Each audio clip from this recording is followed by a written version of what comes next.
Hey, I'm Jaimie. And I'm Jay. And today we're going to make foam Halloween tombstones. Halloween tombstones are probably the most requested thing we've gotten to build on our channel, and we're psyched that we finally did it. This is actually our first time building tombstones with this type of foam. We've done some other foam tombstones before, but we've never carved them, never textured them, stuff like that. So we're really excited to try this out. So many home haunters have built tombstones over the years, and they really have perfected the technique. One of the ones we really love is Van Oaks Props. They just put out a video on how to make tombstones about a month ago, and their technique is amazing. So we use a lot of their techniques to build our tombstones. Yeah, shout out to Van Oaks in general. Definitely go check out that channel. We're gonna be making these tombstones out of 2-inch insulation foam. It's basically like really dense styrofoam. So you can cut it with like anything. You could use power tools, you could use a saw. There's a cool tool called a hot wire, which is... You know how to hot wire this thing? Of course I can, I'm an electrician.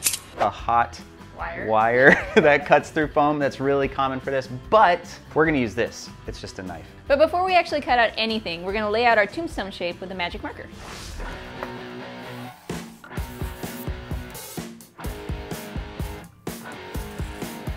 So for the gravestone shape, we just Googled some different gravestone shapes and picked out ones we liked. So we downloaded a bunch of different reference photos. Here's the little skeleton guy I'm gonna put at the top. He's kind of cool. It's a little dark, but this is the overall shape we're going for.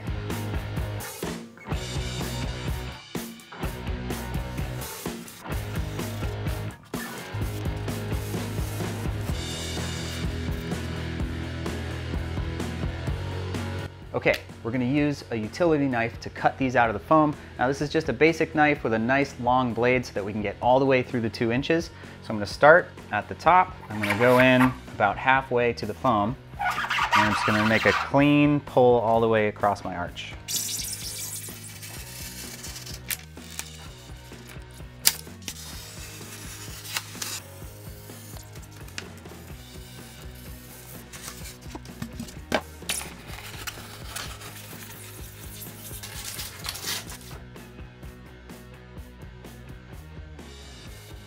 We got our tombstones all cut out. Now it's time to add in our words. So we're gonna add in a name and a date and a little epitaph. So we cut out these stencils and now we're gonna put them on the tombstones.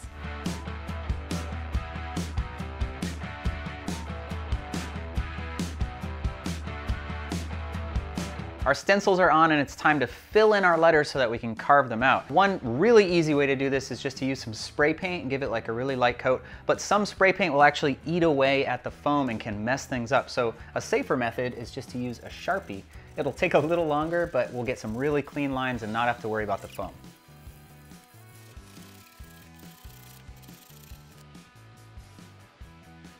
All right, you ready for this part? We get to peel it off now.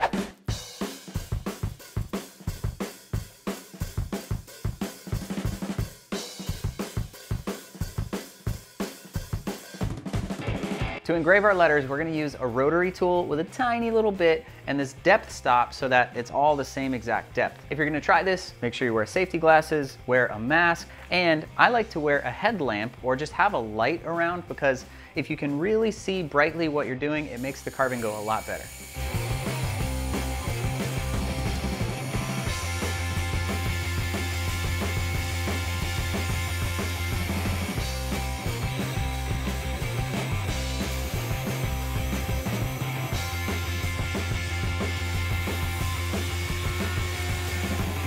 So on the top of my tombstone, I'm gonna draw what's called a death's head. Death's head is really cool. It's a skull with some wings in the background. So I'm going to draw this, and I'm going to draw it first with chalk.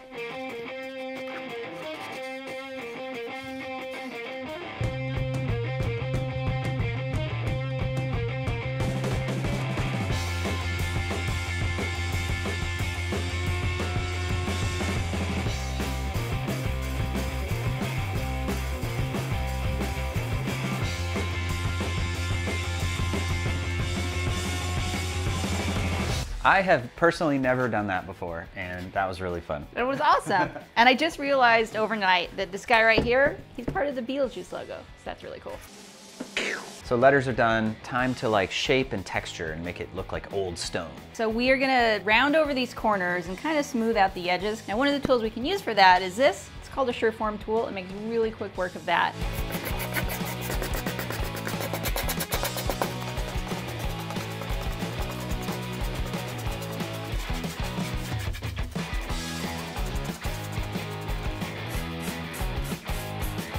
we're gonna use this knife to cut some cracks in the tombstones. To cut your cracks, you're gonna hold your knife kind of at an angle, and what you wanna do is cut a V, but it's not an even V, it's kind of a jaggedy V. Look at some pictures of cracks, and then you can get a good reference.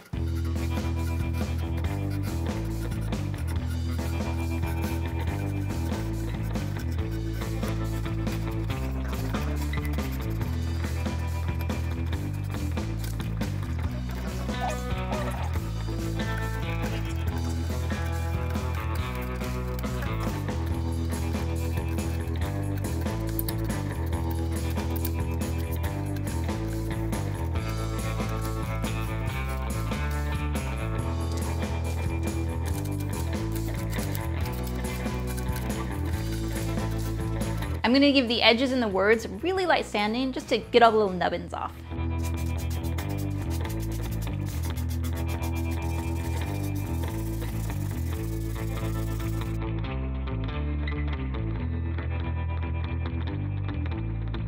That part's really fun. I like that. The foam carves away so easy. It's very satisfying. Yeah, it really is. It's a lot of fun. So this is the base that we made, and we just glued 2 pieces of foam together, which we're gonna show you how to do in a minute. And then we just use the same technique to like kind of shape it and stuff. And then we're basically gonna glue that like that. So that it has a base. So to glue the base to the tombstones, we're gonna use clear Gorilla Glue. And this stuff works really well for foam, and we just learned from Van Oaks again that to use it best, you should actually spray the foam with some water, get it damp first, and then put your glue on. So we're gonna try that.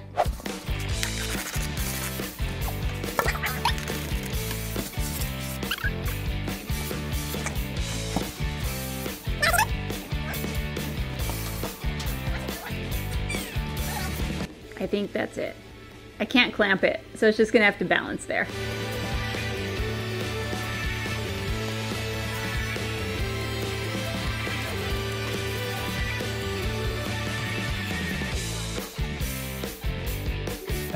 So mine is not flat enough on the bottom, and it's not gonna stay by itself. And I don't think we can clamp it or put anything heavy on it. So what do? Should I just like hold it for like a half hour? That does not seem like a good idea. I'm gonna hold it at least for like a minute. Maybe it'll get tacky at least. The bottom of my thing is not very flat, so there's not a lot of great surface contact between the base and the thing, but the glue should expand and fill in those gaps. At least that's what I'm counting on, so we'll see what happens in like 20 minutes. And if you look over here, my wife, Jaimie, has made this perfect one that doesn't require things like that. So follow her instructions and not mine. Good news, the glue totally worked. I ended up dribbling some like extra Gorilla Glue in these corners to fill in some of the gaps, but it's super strong, so we can move on. So the really cool thing about this foam is that all you need to give it a stone texture is some water and a little bit of heat. Now we're gonna use a heat gun, but I've seen it done with a torch before, so if you do have a torch and not a heat gun, you can totally do it with that. But we discovered we have a little more control with the heat gun, so that's what we're gonna use. So to do the stone texture, what you do is you spray it with a squirt gun, spray gun, squirt bottle, water. Turn on your heat gun and use kind of a light touch at first because you can always go back over it. You can see the texture starting to form there. So you can see it's starting to get a little bit of texture here. Don't hold too long on your words because it will open up the foam and deform the shape a bit. So when you're going over your words, do it kind of quick. And same thing with the cracks. You see it opens the cracks up too. But just keep spraying it down, keep it wet, and have fun with it.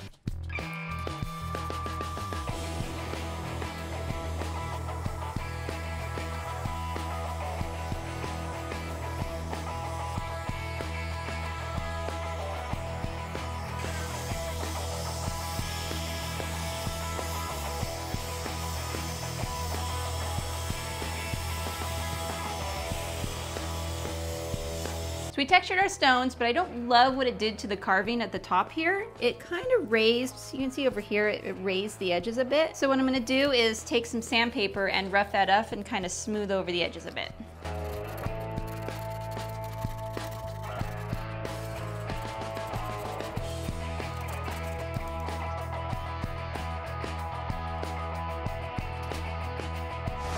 We're finally at the part. I've been looking forward to this part. So this is called dry lock. It's basically a masonry sealer. It's kind of like a sandy paint.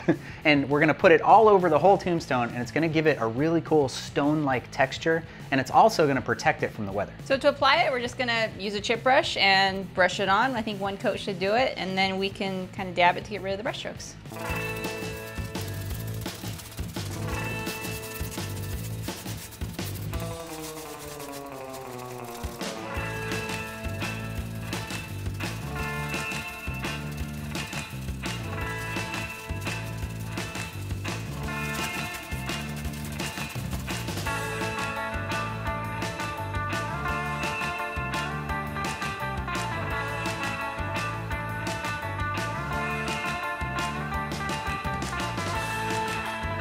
So to paint the tombstones, we're just gonna use regular old craft acrylic paint. Now, the thing that makes tombstones look really old is that they've been aged by years and years of dirt and rain and mold and all sorts of grossness. So to emulate those layers, we're gonna go back and forth with a few different techniques. We're gonna do some washes and let those drip down. We're gonna do some dry brushing, we'll do some stippling, all sorts of fun stuff, and keep doing those until we end up with something we're happy with.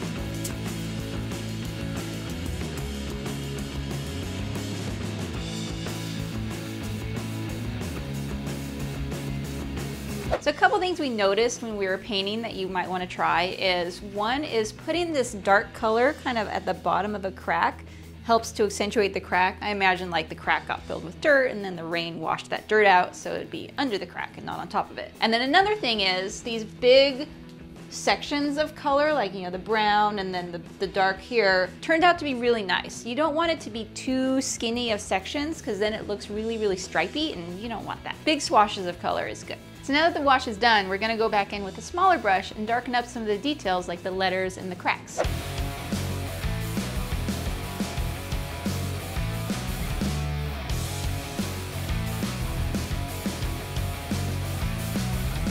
So the dark wash areas is kind of like the low spots. The next part is the high spots, which we're gonna do with dry brushing. So we're gonna take a lighter color, and that's gonna kind of exaggerate those highlights, and it's gonna make the stone texture really pop.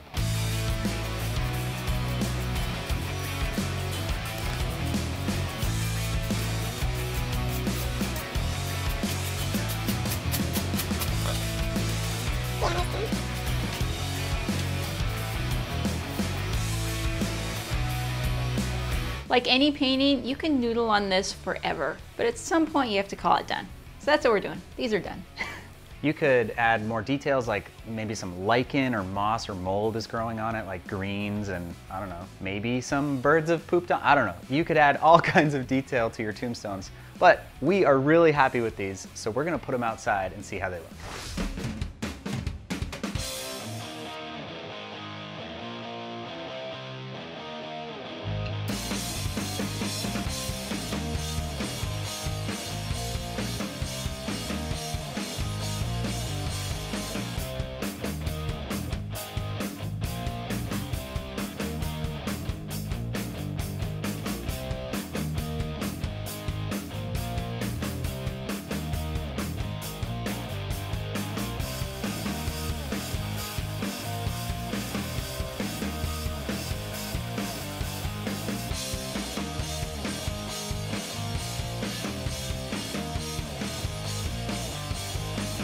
If you enjoyed this video, we have a ton of Halloween DIY projects in the playlist right there. Hit that like button, subscribe if you like our stuff, and until next time, stay wicked.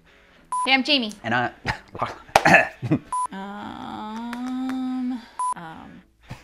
Something. Kind of something. Some Brax, blah, blah, blah.